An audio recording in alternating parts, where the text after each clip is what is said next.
যেতে ঘোষণা দিয়েছিল হোসেনকে চিনিব অথবা আমি ভবানীতে আমি তাই তো কেটেছি হোসেনের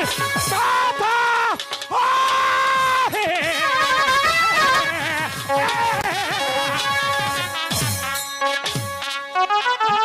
আমার প্রভু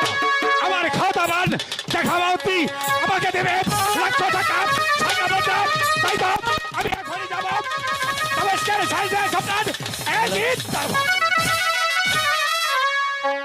কিন্তু সন্ধ্যা প্রায় ঘনিয়ে এসেছে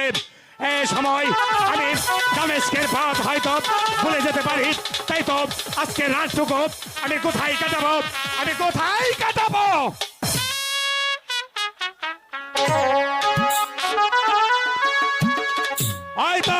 হয়তো ওদের দেখা যাচ্ছে